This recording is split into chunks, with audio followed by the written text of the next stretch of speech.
He said to the judge that I deserve more time than you're giving me. Now a man in his late 70s learns his sentence in court. A nun murdered in Mississippi almost 2 weeks ago was laid to rest today in Kentucky. They had scammed us, defrauded us. Many of us have lost our homes. How the threat of foreclosure could make you vulnerable to fraud.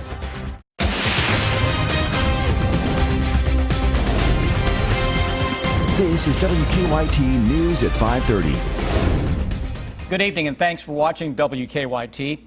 They will likely spend the rest of their lives in prison. Today, an elderly man charged with sexual abuse learned his sentence today. Jerry and Jack Cassidy were both charged for abusing boys they mentored as Boy Scout troop leaders in the 1970s. Jack was sentenced last year, but Jerry's failing health has caused the case against him to be postponed several times until today. Kristen Kennedy was in court. She has our top story at 5:30. We last saw Jerry Cassidy in court back in July. Just this afternoon, he learned how long he would spend in jail. Unable to walk or to hear without the help of an aide, Jerry Cassidy listened as the judge read each charge aloud. I felt like you should serve some time regarding each victim. Those victims, investigators say, were young men he and brother Jack Cassidy mentored as Boy Scout troop leaders in the 1970s. Lexington police first arrested the Cassidy twins on child pornography charges in 2014. Both brothers pleaded guilty to sexual abuse charges. Jerry Cassidy's sentencing took much longer due to his declining health. He's 79 years old, he got a 20-year sentence and very poor health, so he knows he's going to die in prison. He's become very religious in the past few years, and he's very aware of all the lives he's ruined. I went through all the victims and all that. Cassidy's attorney Fred Peters told us his client has been at a nursing home. He expects him to be reunited with his twin in prison. They have very few friends and very few relatives right now, so they only had each other, and I think he will be glad if he's incarcerated where his brother is, and hopefully they'll be at the Kentucky State Reformatory. A judge sentenced his brother Jack Cassidy last October to 20 years. In Lexington, Kristen Kennedy, WKYT. 20 years is the maximum allowed by law. The sentence is what the Commonwealth recommended. After being on the run for more than a week, a Bath County man accused of killing his wife is back in Kentucky today. State police say troopers transferred Christopher White from a jail in Princeton, Indiana, to the Montgomery County Regional Jail in Kentucky this afternoon. Investigators say White shot his wife, Judy, last week. Indiana police say they arrested White yesterday morning after he turned himself in to police. They say that White called them saying he thought he was wanted in Kentucky.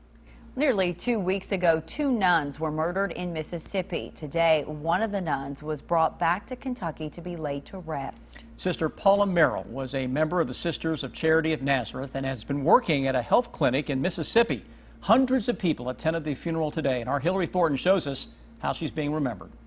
St. Vincent Church of Nazareth filled today as hundreds celebrated the life of Sister Paula Merrill. Her fellow sisters, friends, and family traveling from all over, including Sister Jacqueline Jesu, who is from India, a country where another member of this congregation was killed. So after 20 years, we are witnessing again the similar thing in other part of the world.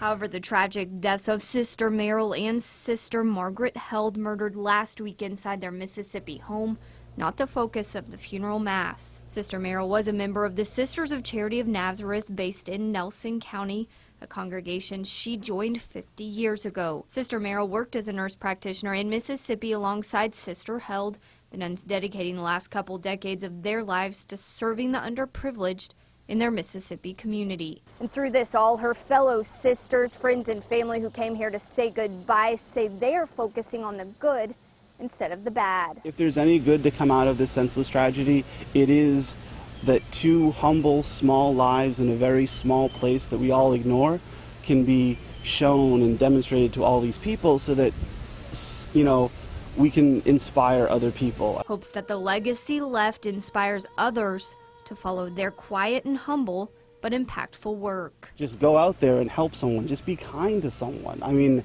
how hard is it to be kind? But yet, in our society today, it seems like the bravest of acts is to just treat someone with humanity and dignity, even if you don't know them. In Nelson County, Hillary Thornton, WKYT. Police in Mississippi have arrested Rodney Earl Sanders for the nuns' deaths. He is charged with 2 counts of capital murder. 2 Kentucky men charged in connection to the death of a University of Cincinnati professor were sentenced today. Our county-by-county coverage at 5:30 begins in Fleming County. Charles Black and Kevin Howard were originally charged with the murder of Randall Russ. Both men took plea deals in July. Black pled guilty to tampering with evidence as well as facilitation with robbery, while Howard pled guilty to manslaughter and tampering with evidence. Today, both men received the maximum sentences for their crimes, 15 years for Black and 20 years for Howard.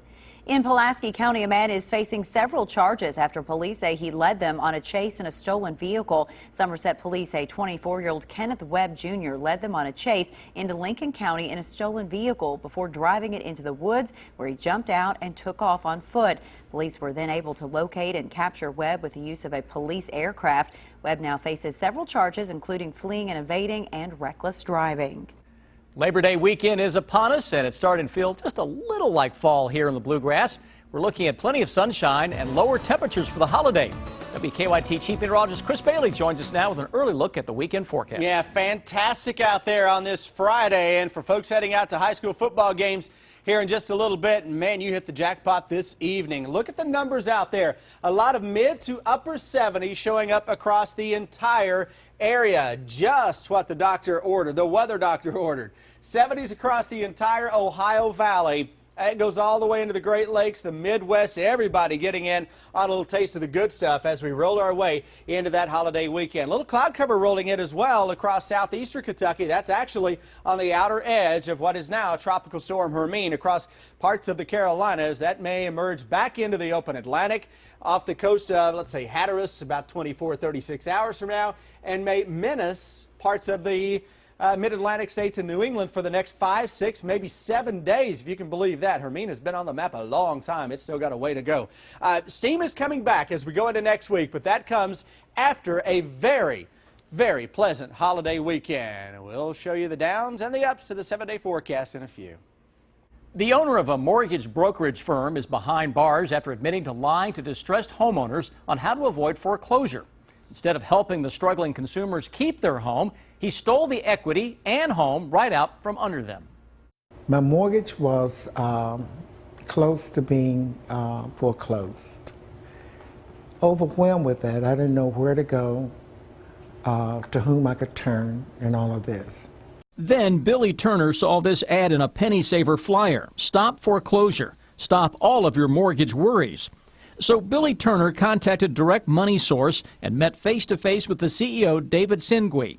I signed all type of documents. I was relieved that I would save my home. They'd say they would buy their house and give the homeowner 12 months to rebuild their credit so that at the end of the year, the homeowner would be able to buy their house back, and they were going to be able to stay in the house for the entire time. But Turner quickly learned this was not the case when he started getting mail with his address but another name. After calling the state assessor's office, Billy learned his home had been transferred to someone else. Inspectors say this was Singui's plan all along. He was sitting across from me, and he says, "Your home has been sold." And I cannot use the word that he used, but he says there isn't anything you can do about it. Turner lost his home, but he also learned he was not alone. I thought that the people were above the law. They had scammed us, defrauded us. Many of us had lost our homes, and there was no recourse. But after receiving several complaints, state and local investigators arrested Singui. The scheme was so sophisticated that it's difficult for the average consumer to detect this as a fraud until it's too late. Billy has advice for anyone feeling alone and desperate because their home is nearing foreclosure. Take a time to breathe, assess the problem, and seek assistance and guidance. Good advice. He's saying don't panic. David Singui was convicted and sentenced to 8 years in prison. He was also ordered to pay $4 million in restitution to his victims. It is the place to be this weekend with food, fun, and a whole lot of music at Red, White, and Boom. We'll take you out to Whitaker Bank Ballpark in just over 6 minutes here on WKYT. I'm Bill Bryant. The top federal prosecutor for the region worries about even more powerful heroin that is leading to a spike in overdoses. And we'll have an update from the presidential campaign trail. The bottom line is ahead. The recent surge in drug overdoses in eastern Kentucky has the region and the top federal prosecutor calling for immediate action. Bill Bryant has details in the bottom line. Good evening. The U.S. Attorney for the Eastern District of Kentucky says he is alarmed by the sudden spike in heroin overdoses in the state, and he says urgent action is required. Kerry Harvey says his priority is to go after top-level dealers wherever they are and bring them to justice. He also says the problem may be worse in the Bluegrass than in the state's Appalachian counties that have long had challenges with prescription drug abuse. And he says he shudders to think what will happen if more heroin comes in laced with carfentanil, which makes the drug far more potent. We're only now beginning to see carfentanil show up occasionally in our region. Obviously, if carfentanil appears on our streets in larger quantities, we're in for something that we've never seen before in terms of the carnage that it will cause. Harvey says it is important for parents to know the dangers children face from heroin. The full interview runs on Kentucky Newsmakers Sunday morning at 6 on WKYT. It repeats at 10 a.m. Sunday on the CW Lexington. Both presidential candidates took a day off of the road today. Democratic nominee Hillary Clinton, though, released a plan to deal with what they're calling excessive, unjustified costs for medications that have long been on the market. Her plan would give the federal government more power to push back. It comes after the recent outcry over the steep price increases for EpiPen allergy treatments. Her campaign also says after Labor Day, she will start traveling on a larger plane with a bigger press corps in tow. Republican Donald Trump visited his headquarters at Trump Towers in New York City after returning from a campaign trip to Ohio. He praised his campaign team today in a tweet as real pros. Trump also said his campaign will have a great ground game to get out the vote on November 8th. The FBI released documents related to its investigation of Clinton's use of a private email server this afternoon, and the CBS Evening News will have more on that at 6:30. Bill Bryant, WKYT. What a big weekend. Some of country music's biggest, hottest stars are hitting the stage in Lexington this weekend. It is all part of the 2016 Red, White, and Boom Music Festival, and our own Deanne Stevens is out and about at Whitaker Bank Ballpark with a preview of tonight's performances. Hey, good afternoon, guys. We are here at Whitaker Bank Ballpark. Give them a big wave.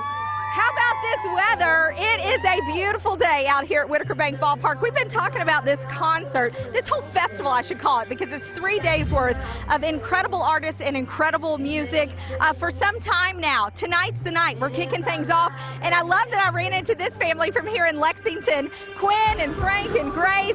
You said, I've been waiting on these tickets and this show forever. Yes, I've always wanted to go, but my dad always wanted to go with me, so this was the first year we could get them and we could go together. It's okay for a dad and daughter date, isn't it? So excited. Oh, absolutely. I love spending time with my daughter and seeing Eric Church at the same time.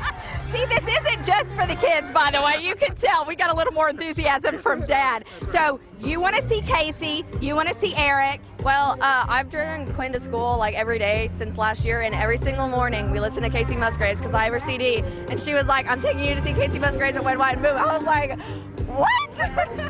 What? So the show is here. Casey takes the stage right before Eric Church. Eric Church doesn't even take the stage until 9:30. We also have Maren Morris and Cam on the lineup for tonight. Some tickets still available, so come on out and join us for the fun here at Whitaker Bank Ballpark. I'm Deanne Stevens, out and about at Red, White, and Boom 2016. Back to you guys. All right, Deanne, thanks so much. And some of the other big names performing this weekend include Jason Aldean, Thomas Rhett, and Florida Georgia Line. Now, your hour-by-hour forecast with Chief Meteorologist Chris Bailey. Boy, they hit the jackpot with Red, White, and Boom on a Labor Day weekend. Nothing to worry about for folks who are going to be heading out there. Nothing to worry about for folks who are heading out anywhere across the land. Let's look at those sky cams from across central and eastern Kentucky. And notice how we have a little cloud cover into the eastern part of the state. That is showing up. And it's from the tropical system that is down in the Carolinas. No precipitation across the metro, so we don't worry about that. No precipitation anywhere. Upper 70s, 77, a very popular number right now for Mount Sterling, Moorhead, Maysville, down into Jackson, Somerset. The Danville area into the upper 70s too.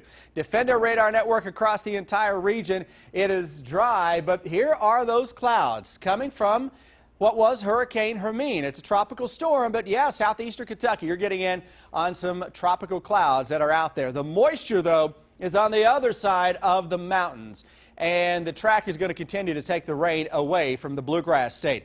I mentioned Red, White, and Boom hit the jackpot. Folks heading out to Commonwealth Stadium tomorrow hitting the jackpot as well. Low 80s for tailgating. Sun is still high in the sky, so wear the sunscreen. 74 at kickoff, and then a quick 10-degree drop from kickoff to the end of the game. And for that drive home, a lot of us with temperatures 60 to 65 degrees, mainly clear skies that are out there. Here's the hour-by-hour temperature forecast for this evening. By 11 o'clock, low 60s are showing up. First thing tomorrow morning, say hello to the 50s. Mid-70s at noontime. Tomorrow afternoon, a lot of readings will be upper 70s to low 80s. Overall, doesn't get a whole lot better than that for Labor Day weekend. We've had some ugly ones around here. Just a few years ago, we had a tropical system that was impacting our weather with a lot of rain and some thunderstorms over Labor Day weekend. Not the case this go around. Saturday evening, 60 to 65 by 11 o'clock. Let's do it all over again on Sunday. Look at those cool readings in the mornings. Forget the AC at night for a while. 80 to 85 for a high temperature comes Sunday afternoon as we continue with this nice run of gorgeous weather across the Bluegrass State. So for a change, your 3-day threat track has nothing that is threatening. A lot of sunshine right on into Saturday, your Sunday, and your Labor Day. That will be a little warmer. Temperatures should top out into the middle 80s, but still can't complain with nothing coming from the skies, and that's likely to stay the case until we get into the middle and end of next week. And even there, it's just a threat for some thunderstorms as temperatures try to make a run toward the 90-degree mark. Don't think we've seen our last 90 just yet. But you know what? If we have to end summer sort of unofficially, let's do it in style like this. And we say hello to college football in style. Indeed, That's we do. the important thing, There you right? go. I like your thinking. Still working a collision on the north side. This one's on the inner loop of New Circle at Newtown Pike. Now, that's causing some major issues for traffic that may be heading to Red, White, and Boom 2016 at Whitaker Bank Ballpark, with slow traffic from the interstate to the Circle on Newtown. North Broadway is the best bet, and still dealing with about a 12 to 15-minute delay now to get past New Circle toward the ballpark. Now back to you in the studio. Last night we saw two SEC teams rally to win in dramatic fashion, Brian. Yeah, Tennessee was a heavy favorite, but winning in overtime, and South Carolina squeaked out a win as well. As for the football Wildcats, we asked them during Media Day to describe themselves in one word or phrase. The answers were interesting.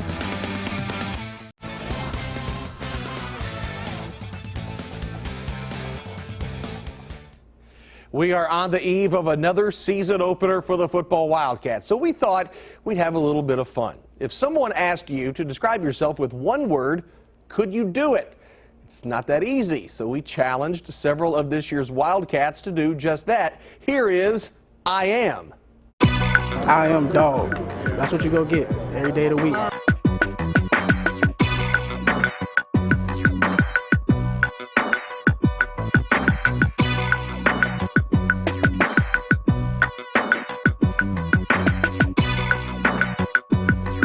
I am Patrick.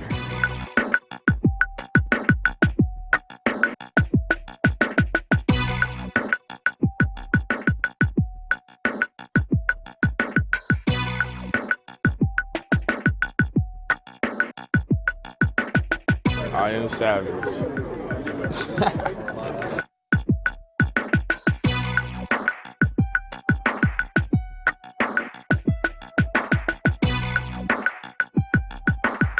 Greatest of all time.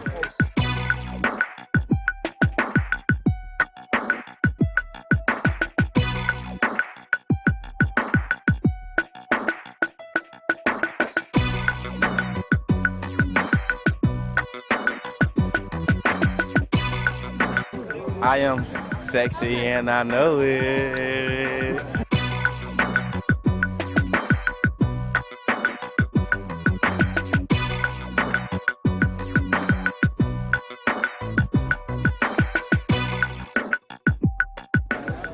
I'm really starving right now. I'm absolutely starving. I'm gonna get something to eat. I'm gonna go take a nap. Then I'm gonna go practice. So. Had a lot of fun with that. Coming up at 6 o'clock, we will hear from Mark Stoops and the Wildcats as they take on Southern Miss tomorrow, 7:30 kickoff, Commonwealth Stadium. It'll be televised on ESPNU. In case you missed it last night, Tennessee escaped an upset bid from Appalachian State and went to overtime, and Jalen Hurd recovered a fumble in the end zone. The Volunteers slipped by the Mountaineers 2013. Then in the debut of Will Muschamp in South Carolina, the Gamecocks rallied to beat Vandy 13-10 on a touchdown to tie it by Debo Samuel, and then kicker Elliott Fry nails a 55-yarder with 35 seconds to play. And that's how we open up football in this part of the state, or in this part of the country, and then this part of the state tomorrow night. We'll see what we get. That's sports. We'll be right back.